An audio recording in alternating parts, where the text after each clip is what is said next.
It's over for the NFL after what they're adding to sidelines and field for racist protesting players. There was a time when NFL football players did exactly what they were paid to do, and that was to throw a ball and run with it without dropping it.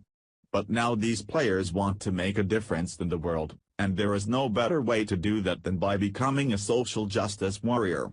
These woke individuals stomp around the country bringing awareness to causes that have been dealt with years before.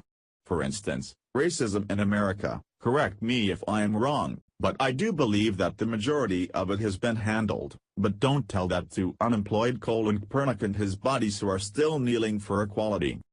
These arrogant players insist that they need to raise awareness about racial inequality and police brutality, and the only way to do that is by spitting in the face of veterans across the country.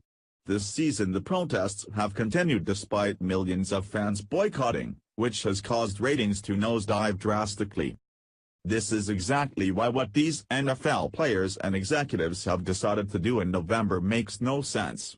And, if they follow through with this absurd plan, you can kiss the NFL goodbye for good. The NFL is making moves to make the entire month of November Social Justice Month, and they plan to promote it much like they would with breast cancer awareness, or any other accepted cause. Michael Bennett, the man who lied about the Las Vegas police racial profiling him, is behind the idea, and now it appears as though the NFL commissioner is jumping on board.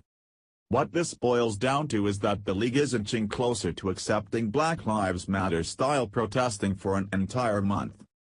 According to Downtrend, now it is being reported that a group of Blacktivist players sent a letter to NFL Commissioner Roger Goodell calling for the league to set aside an entire month to promote community activism and Black equality.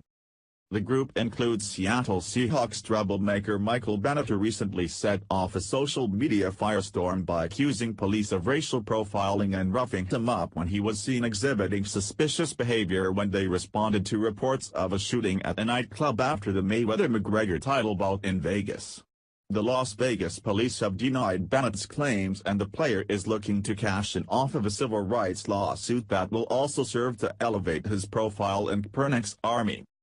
The others who signed the letter are Malcolm Jenkins, who is thrusting his fist into the air on the sidelines in the uniform of the Philadelphia Eagles, ex-Kaepernick teammate Torrey Smith, who also plies his trade in Philly, and former player Anquan Boldin, who also played with Kaepernick when he was with the San Francisco 49ers. The league issued the following press release this week. NFL and football meet to discuss player social activism.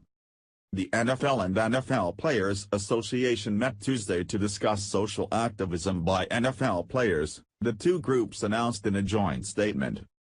The NFL and football met today to discuss the important issue of social activism by NFL players, the statement read. Roger Goodell, DeMaurice Smith, Eric Winston, Robert Kraft, John Mara, Art Rooney and other player leaders engaged in a productive conversation. We are all committed to an ongoing dialogue. The meeting comes a week after a group of youth players, more than half of NFL team owners and Goodell met at league headquarters in New York to discuss social issues important to players.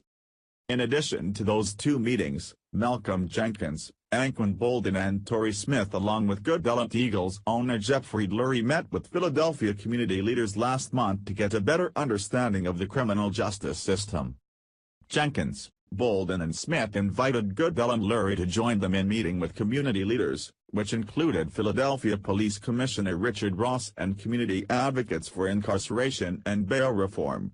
Eagles defensive end Chris Long and safety Rodney McLeod also accompanied the group. It appears as though Social Activism Month is coming our way, which means no football for many us all through November.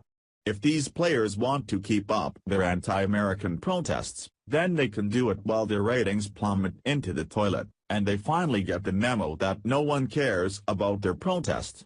The only thing we want these players to do is run down a field, catch a ball and make a touchdown. They can leave their protests at the door where it should have been the entire time.